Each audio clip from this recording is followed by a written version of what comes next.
What's going on, everybody? It's Stock Picks by Tim here, and today I'm going to look over Bngo Bionano genomics stock. We have an article that I want to get into real quick, and I'm also going to look at the stock price. We are reaching an important support level, an ascending support level, and it's going to be important to keep an eye on it and see that it holds. It's definitely been a very volatile day with CPI coming out, and while it did come in better than expected, inflation is still high, and I think people are realizing that. We had a nice little pump, and now the pullback is coming. We'll see if it continues that way throughout the day, but it seems like Wall Street is still playing their tricks. But this video isn't about CPI. I will hopefully cover it in my next video if I have the time. Lord willing, my internet is better than 100 KB per second. But let's look at Bngo. Don't forget to like, subscribe, hit the notification bell if you like my videos. Don't forget to check out the Discord. It is free to join, and also don't forget the links down below for some free stocks and free cryptos. So let's check out this article, and then we're going to look at the chart. And if you want to look through this yourself, the link will be down below in the description. But this news just released the other day, and it's regarding a multi-center research study that illustrates how OGM can potentially result in more patients qualifying for treatments in leukemia. So let's get into this. They announced the publication of a multi-institutional peer-reviewed study initiated by the Cancer Genomics Consortium, evaluating the performance of optical genome mapping, or OGM,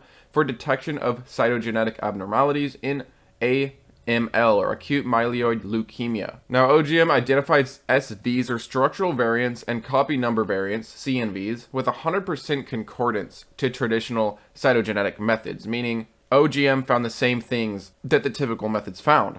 However, they also added important pathogenic findings in 13% of those, and uncovered additional genomic events in 12% of samples that may change risk stratification and alter the recommended clinical care. This is very important. And this could also include a patient receiving clinical trials or not receiving clinical trials with this extra data that has been derived from OGM. Moving on, given the consistent correlation of clinical outcomes with specific genomic aberration classes, the World Health Organization, National Comprehensive Cancer Network, and European Leukemia Net have all developed recommendations for diagnosis and management of AML in adults based on the spectrum of CNVs, SVs, and somatic single nucleotide variants that are detected by traditional cytogenetic methods. Now, in this study published in Blood Advances, researchers used OGM to evaluate its performance in the detection of cytogenetic abnormalities in 100 AML samples that had previously been analyzed using methods including karyotyping, fluorescence in situ hybridization, or FISH,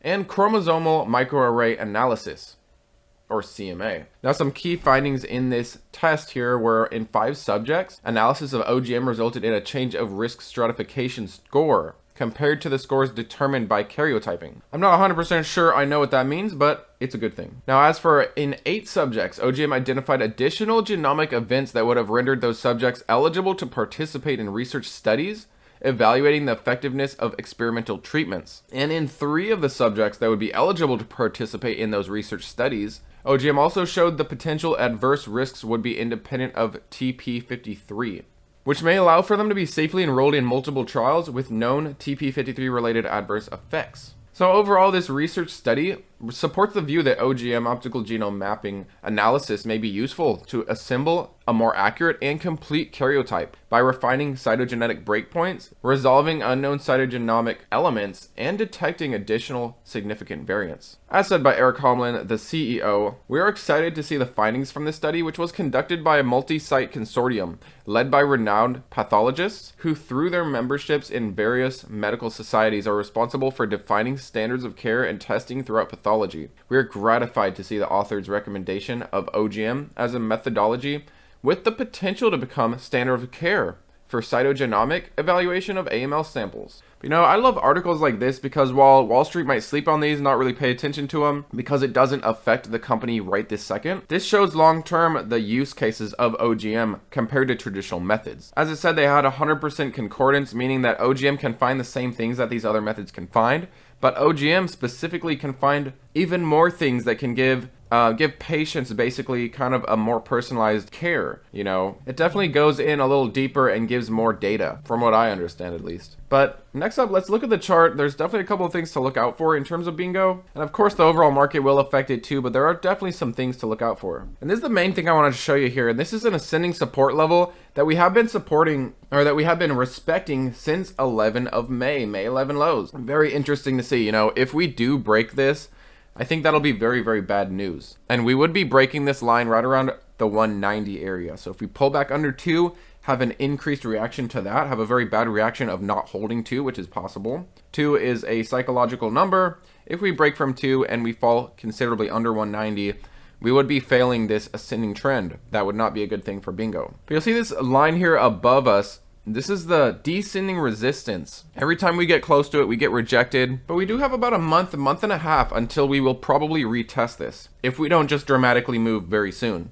But if we just trade sideways, if not even downtrend a tiny bit, we have roughly a month and a half until this pattern really gets tested. We could have a breakout or a push down, a breakdown under this ascending support, and a rejection from this descending resistance. Those are the two main things that I'm looking at for Bngo. Also, of course, the psychological $2, and more importantly, in my eyes, this 190 area. But in the end, it's fun to look at the charts, but long term, I think this really doesn't matter. And I think picking this up anywhere from 3, 2, 1, if it gets there, looking back will be a great decision in my eyes. But disclaimer, this company is not profitable yet. While yes, they do have great growing revenue, consistent revenue growth, while I love their product, it is very high risk. This isn't 100% guaranteed, and you need to know this going into Bngo. However, they have a very nice, decent amount of cash on their balance sheet, little to no debt, and in my eyes, one of the most innovative products. But that's it for now, guys. Just figured I'd bring up some Bngo information. There's definitely one company I'm holding for the long haul, but let me know down below what you think about Bionano Genomics. Thanks as always, guys, and take it easy.